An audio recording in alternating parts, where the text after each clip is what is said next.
Bonjour à tous, bonjour Edouard Plenel. Bonjour. Président et cofondateur de Mediapart, vous qui dénoncez depuis longtemps la montée du Front National et le danger de son accession au pouvoir, vous êtes déçu d'avoir eu raison dimanche soir? Je ne suis pas déçu, je suis triste que le monde politique, qu'il soit de gauche ou de droite, n'ait jamais entendu les alarmes. Faire la morale aux électeurs du Front National, ça ne sert à rien. Le Front National monte à cause du bilan des présidences de droite et des présidences de gauche. Et vous savez pourquoi d'abord? À cause de la crise démocratique, à cause du sentiment d'une politique professionnelle où la corruption gagne, qui nous échappe. C'est de cela dont profite l'extrême droite.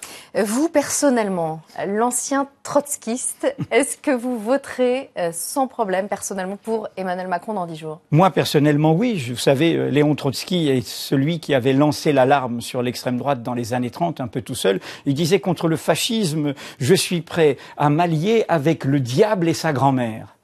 Et donc Emmanuel Macron, c'est le diable? Ce que je veux dire, et vous avez raison de le dire comme ça, si Emmanuel Macron, et c'est évident aujourd'hui, croit que c'est dans la poche, il se trompe. Et si notre démocratie croit que l'accident électoral ne peut pas arriver, elle se trompe. Un peu d'abstention, la division de la gauche, une campagne, M. Macron perd 1 point par jour actuellement, désastreuse, dans une bulle sociale, eh bien il peut arriver par hasard, comme M. Trump, qu'une force identitaire, autoritaire arrive au pouvoir. En clair, ce que je veux dire, c'est que je comprends, tout en disant que pour moi, il n'y a pas à barguigner face à l'extrême droite, tout en disant que je préfère être dans l'opposition sous la présidence de M. Macron que sous la présidence de Mme Le Pen, eh bien, je comprends qu'il y ait dans l'électorat aujourd'hui tous ceux qui ont été blessés socialement, blessés lors des manifestations de la loi travail, blessés par l'indifférence du gouvernement auquel a participé M.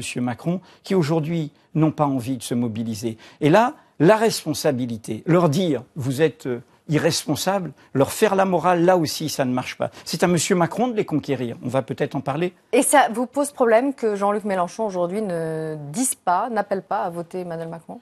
Vous savez, Lionel Jospin a attendu 5 jours en 2002. Tout le monde l'a oublié. Lionel Jospin a attendu 5 jours avant de dire qu'il voterait Jacques Chirac. Je pense surtout, dans le cas de Jean-Luc Mélenchon, qu'il y a un vrai problème pour la gauche. C'est sa division. Le fait qu'elle ne se parle pas, le fait que même les composantes du mouvement de la France insoumise, parce qu'il y a le Parti communiste qui lui a appelé, il y a Ensemble, ne se parlent pas. Le fait que quand même, M. Hamon, qui a mené une campagne également sur la 6e République, également sur l'urgence écologique, il n'y ait pas de dialogue. Vous savez, la division de la gauche, toujours, c'est ça qui permet à l'extrême droite d'en profiter. Parce que l'extrême droite, du coup, exploite ces divisions auprès, et c'est une imposture de l'électorat populaire. Et cette fois, face à Le Pen, le Front républicain ne parvient pas à se mettre en place. Mais je n'aime pas cette expression de Front républicain. Ce sont des votes simplement de principe. Il faut dire les choses très clairement. Regardez, il y avait Whirlpool hier. Et ça, M. Macron l'a loupé. Mais il a loupé Whirlpool. Non, mais il a loupé de dire tout simplement ça. Il y a un piquet de grève à Whirlpool, on est d'accord? Ouais. Ils luttent pour leur emploi. Mais qu'est-ce qu'il y a dans le programme de Mme Le Pen? La restriction du droit de grève. Empêcher les ouvriers de faire des actions sur le terrain. Comme il y a toutes sortes de questions essentielles. La démocratie, c'est pas une idéale comme ça, abstrait, c'est des conflits. Moi, je préfère une démocratie où je peux me mobiliser. Lors de la loi travail, qui demandait les interdictions des manifestations? Madame Le Pen, le Front National. Je préfère une démocratie où la presse peut faire des enquêtes. Demandez à nos confrères de la Voix du Nord comment ça se passe à Hénin-Beaumont avec des violences. Demandez à Mediapart, qui est interdit des réunions publiques de Madame Le Pen. Je préfère une démocratie où la justice indépendante peut travailler. Monsieur Fillon a été convoqué par des juges sur des détournements de fonds publics. Il y a été. Madame Le Pen, qui dit pas de pitié pour les petits délinquants, pas de pitié pour les étrangers. Elle a été aux convocations des juges? Non, comme un vulgaire délinquant, elle ne s'est pas déplacée. Elle a fait un bras d'honneur à la justice, ce qui est un pouvoir. Vous vous rendez compte, si elle était présidente, ça veut dire que la justice indépendante, ça n'existe pas. Il faut penser à ça. La démocratie, c'est un espace où on peut se battre. Moi, je ne donnerai jamais un blanc-seing à aucun président. Je défends simplement un idéal de démocratie. Hier, on a tous vu ce qui s'est passé à Amiens.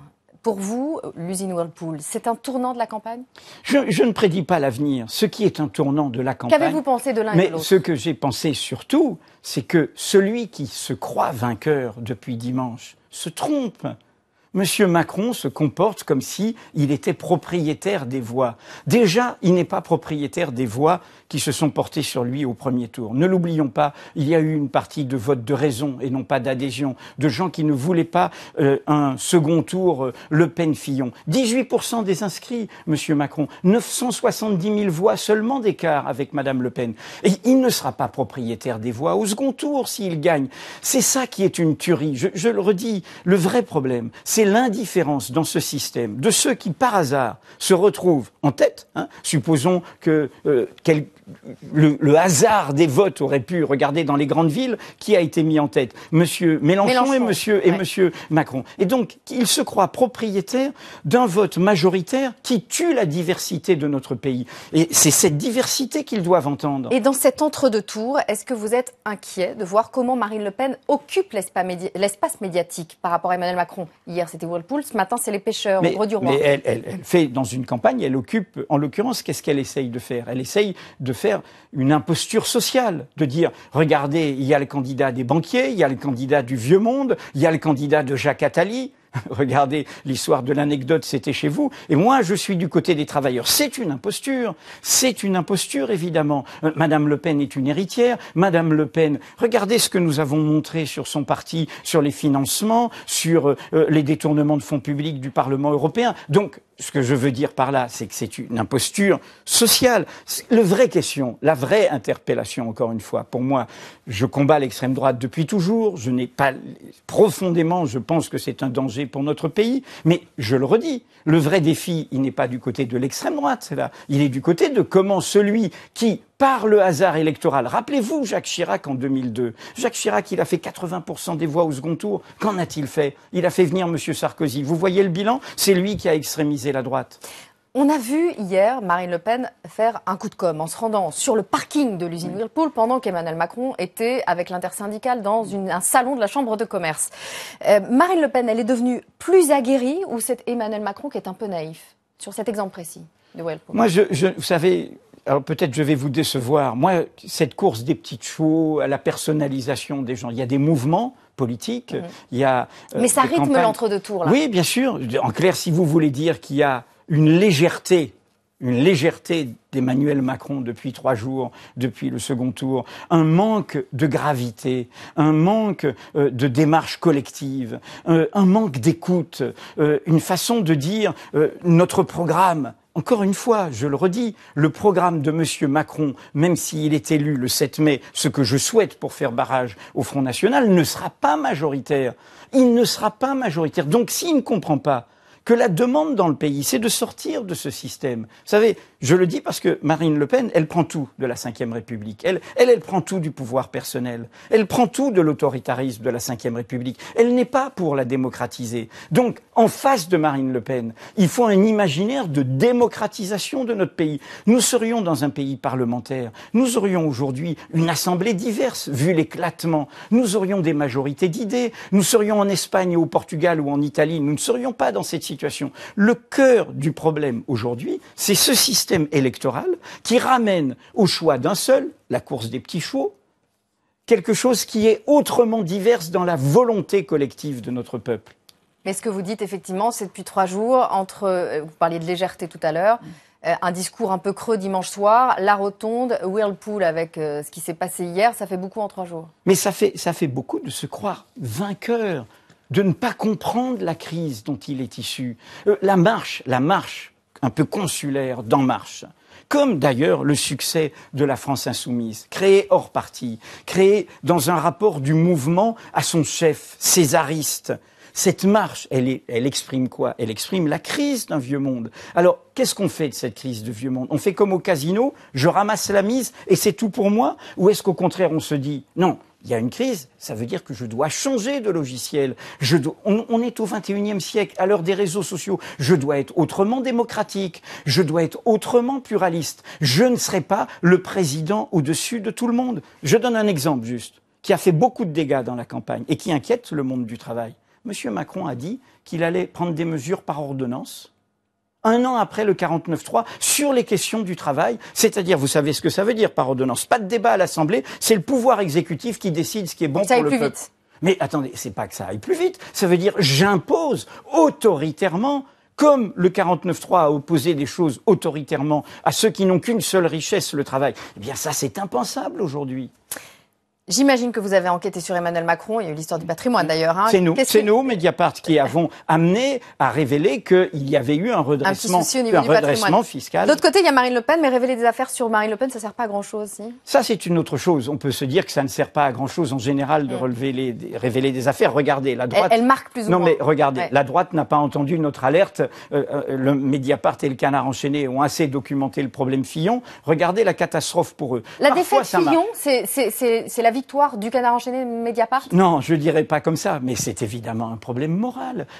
Ceux qui ont dit, partout, les affaires ont pollué la campagne. Comment? La question de la vertu en politique, c'est pas une question politique, c'est pas une question démocratique. La question du respect de l'argent public, la question du népotisme dans les emplois parlementaires, ce n'est pas une question. Ce que je voulais dire, c'est que sur Marine Le Pen, les affaires, elles glissent. Elles n'ont pas abîmé son image. Je ne suis pas sûr de ça. Je ne suis pas sûr de ça. Je pense que ça fait réfléchir des gens. En plus, regardez, nous le documenterons et je vous annonce que nous continuons à le documenter d'ici le second tour. Les liens avec la Russie de M. Poutine, qui a fait toute la propagande de Mme Le Pen dimanche, jusqu'à la télévision de l'armée russe qui disait je vote Marine. Et donc, il y a un vrai problème de l'indépendance. Vous savez ce que c'est l'affaire des financements au Parlement européen de Mme Le Pen? C'est 6 millions d'euros.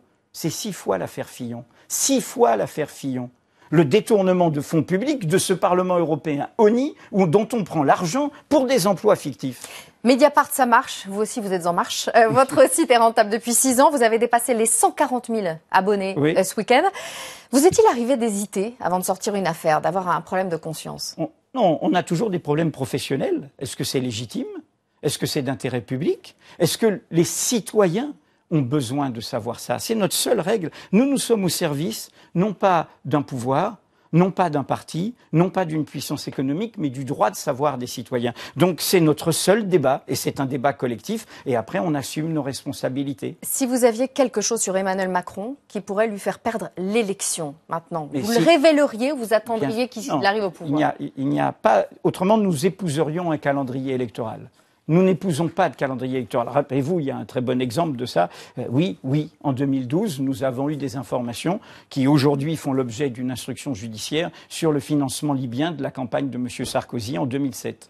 C'est arrivé entre les deux tours. C'était prêt entre les deux tours. J'ai arbitré. On ne va pas ni dans un sens ni dans l'autre gérer ça électoralement. Quand c'est prêt, ça sort. Donc soyons concrets, si ce matin, à la veille du second tour, autrement dit, vous découvriez un Brigitte Gate ou un autre scoop qui pourrait faire tomber Emmanuel Macron dans cette course vers le second tour, vous la mettriez en une de mes mais vous dites qu'il pourrait faire tomber, je vous redis que ce qui est plus probable, parce que d'après nos enquêtes, nous avons tout mis sur la table hier, dans un live public, sur toutes les enquêtes de Mediapart, qu'est-ce qu'on sait sur un tel, sur tel, qu'est-ce qu'on a fait, qu'est-ce qu'on a publié. Mais je vous redis qu'il y a des révélations à venir sur les liens entre Mme Le Pen et la Russie. Donc vous nous dites un mot là? Non. Non. Quand ce sera prêt, ça sort. Merci beaucoup, Redouane Plenel. François-Xavier.